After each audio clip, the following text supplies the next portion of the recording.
የፖለቲካ ተንታኙ የጀዋር መሐመድና የዶክተር ለገሰ ቱሉ አነጋጋሪና ያልተጠበቀ በቃላት ውርወራ የታጀበው ፍጥጫ ዶክተር ለገሰ ቱሉ በጽሁፍ ያሰራጩትን አነጋጋሪና ያልተጠበቀ መልእክትን ተከትሎ ከጀዋር የተሰማው አጸፋይ የሚመስለው ምላሽ ሁለቱ ባለስልጣናት ፊት ለፊት ያገናኛቸውና ያፋጠጣቸው ጉዳይ ምንድነው የሚለውን በስፋት እንመለከታለን።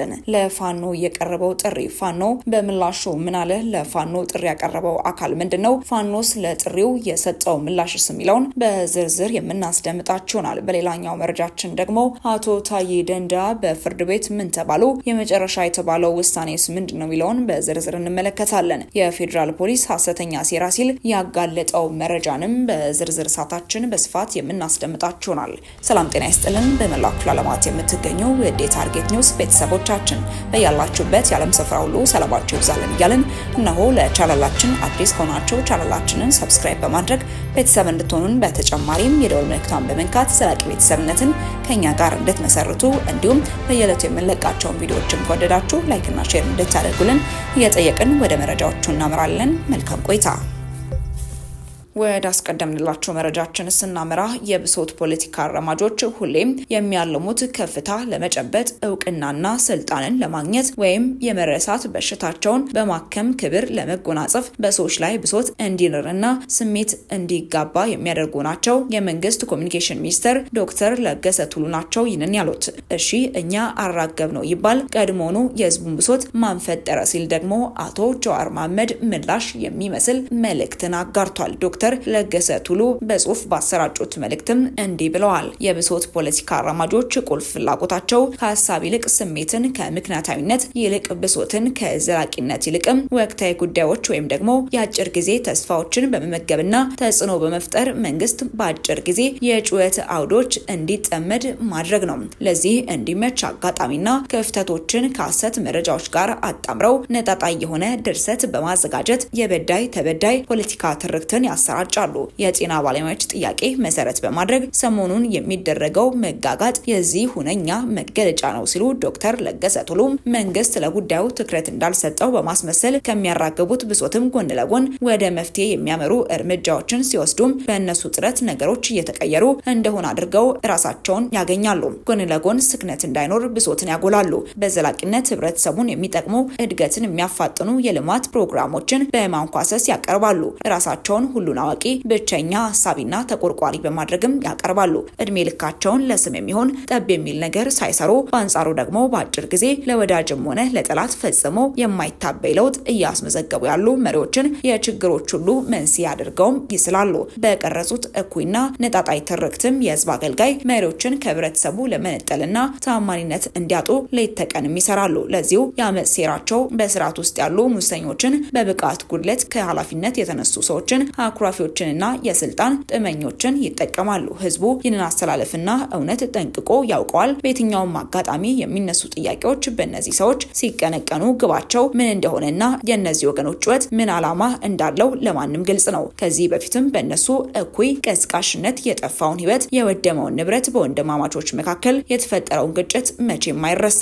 የእነዚህ ወገኖች ፍላጎት የመንግስትን አቅጣጫ በማሳት የዘላቂ ጊዜ እቅዶችንና መርሃ ግብሮችን እንዲሁም ፖሊሲዎችን እንዲመክኑ ማድረግ ነው። ይህ መቼም ቢሆን አይሆንም። መንግስት የማህበረሰቡን ጥያቄ የሚፈታበት አሰራር ስርዓትና እቅድ አለው። በግርግርና በጩኸት እቅድ አይመራም። የብሶት ፖለቲከኞች የማህበረሰቡ ችግሮች ተፈታ አልተፈታ ጉዳያቸው አይደለም። የነሱ ግብ ይህን በመጠቀም ከቻሉ ሀገር በግጭት እንዲናጥ ማድረግና ስልጣን መቆጣጠር አሊያም ስሜት እያራገቡ ትርምስና ግጭትን እየጠመቁ በተላላኪነት ረብጣ ገንዘቦችን መሰብሰብ ነው። ይህ ባይሆን ከሕክምና ሙያ ስነ ምግባርና ሞራል ባፈነገጠ መልኩ በጣርና በስቃይ ያሉ ታማሚዎችን ዘግተበት ውጣ፣ ስራ ገበታ ላይ አትገኝ፣ አድማ መታ በሚል እኩይ ቅስቀሳ ውስጥ ባልተጠመዱ ነበር። የሕክምና ባለሙያ እንኳንም ወገኑን ሀገር ሊያፈርስ የመጣን ጠላትን አክሞ አድኖ ለህግ እንዲያቀርብም የማድረግ ግዴታ አለበት። ይህ ዓለም አቀፋዊ መርህ ነው ሲሉ ዶክተር ለገሰ ቱሉ በማህበራዊ ትስስር ገጻቸው ላይ ይህንን ያጋሩ ሲሆን ጀዋር ደግሞ አጸፋዊ ምላሽ በሚመስለው መልእክታቸውም እሺ እኛ አራገብ ነው ይባል ቀድሞኑ የህዝቡን ብሶት ማንፈጠረው ሲልም ነው የገለጸው። ጉዳዩም እጅግ እያነጋገረም ይገኛል።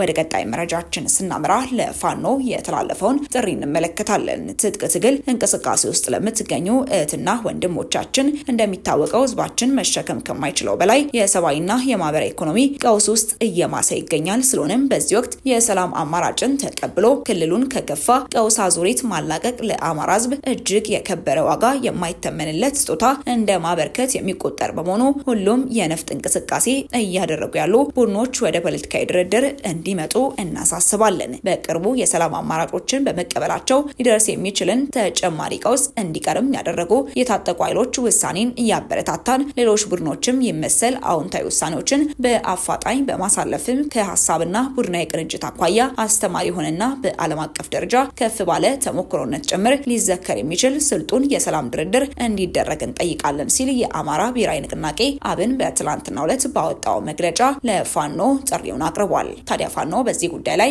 ምንም የሰጠው ምላሽ የለም። ወደ ቀጣይ መረጃችን ስናመራ የኢትዮጵያ ፌደራል ፖሊስ ኢሳያስ በላይ የተባለ ግለሰብ በምርመራ ክፍል ውስጥ ተገደለ ተብሎ በአንዳንድ ሚዲያዎች እየተዘዋወረ የሚገኝ መረጃ ሐሰት መሆኑን አስታወቀም። የኢትዮጵያ የፌደራል ፖሊስ ኢሳያስ በላይ የተባለ ግለሰብ በምርመራ ክፍል ውስጥ አሰቃቂ በሆነ ሁኔታ ተገደለ ተብሎ በአንዳንድ ሚዲያዎች እየተዘዋወረ የሚገኘው መረጃ ሐሰተኛ መሆኑን አስታውቋል። በወቅቱ የተገኘው የሕክምና ማስረጃ እንደሚያሳየው የግለሰቡ ሕይወትም ያለፈው በግል ጤና ችግር ምክንያት መሆኑን የኢትዮጵያ ፌደራል ፖሊስ እየገለጸ ለዚህም የወንጀል ምርመራ ጠቅላይ መምሪያ የሞቱን ምክንያት ለማረጋገጥም በወቅቱ የአስክሬን ምርመራ እንዲደረግ በደብዳቤ ቁጥር 83/16 ዳግማዊ ምኒልክ ሪፈራል ሆስፒታልን ጠይቆ ሆስፒታሉም በደብዳቤ ቁጥር 5453/44/2016 በቀን 16/9/2016 ዓ.ም በላከው የአስክሬን ምርመራ ውጤቱ በአካሉ ላይ የደረሰ ምንም ውጫዊ ጉዳት የሌለው መሆኑና የግለሰቡ ሞት በሳምባ ምች በሽታ ምክንያት የደም ዝውውሩና የትንፋሽ ስርዓቱ በማቆሙ እንደሆነ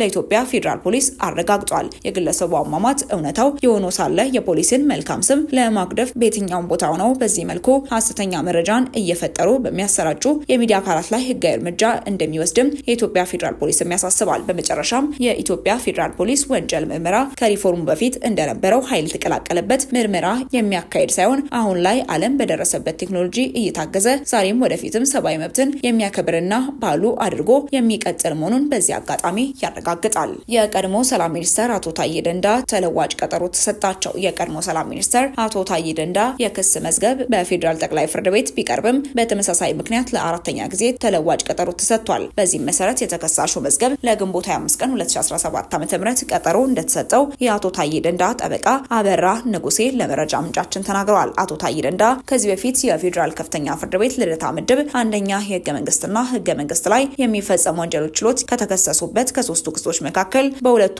ማለትም ሁከትና ብጥብጥ በማስነሳትና የጸረ ሰላም ኃይሎችን በመደገፍ ክሶች በነጻ መሰናበታቸው የሚታወቅ ነው። ጠበቃው እንደገለጹትም በፌደራል ከፍተኛ ፍርድ ቤት ነጻ የተባለውን ክስ አቃቤ ህግም ይግባኝ በመጠየቁ ክርክሩም ቀጥሏል። በክርክር ሂደቱ ግን መዝገቡን የሚያየው ዳኛ በመታወሙና ችሎቱ ላይ በአካል መቅረብ ባለመቻላቸው ለአራተኛ ጊዜ ተለዋጭ ቀጠሮን ተሰጥቷልም ብለዋል። ጉዳዩን መዝገቡን የተቀበሉ ዳኞችም ማየት ይችሉ ነበር፣ የተሰጠው ምክንያት አሳማኝ አይደለም ያሉት የህግ ባለሙያ እናም ጠበቃ አቶ አበራ በኢትዮጵያ ፍርድ ቤቶች መዋቅርና ህግ መሰረት ዳኝነት በችሎቱ ባለ 1፣ ባለ 3፣ ባለ 5 እና ባለ 7 ሆኖ የሚዳኙበት ስርዓት ሲሆን አራተኛ ዳኛ መኖሩ ይህንን ስርዓት የሚጥስ በመሆኑ አፋጣኝ ፍትህ ሊሰጥ እንደሚገባም ለችሎቱ ማስረዳታቸውን ተናግረዋል። ግራቀኙን ያዳመጠው ፍርድ ቤትም መዝገቡን መርምሮ ውሳኔ ለመስጠት ለመጨረሻ ጊዜ በሚል ለግንቦት 25 ቀን ቀጠሮን ሰጥቷል። ተመልካቾቻችን አብራችሁን ስለነበራችሁ እጅግ አድርገን እናመሰግናለን። በቀጣይ መረጃዎቻችን እስክንገናኝ ቸር ቆዩልን።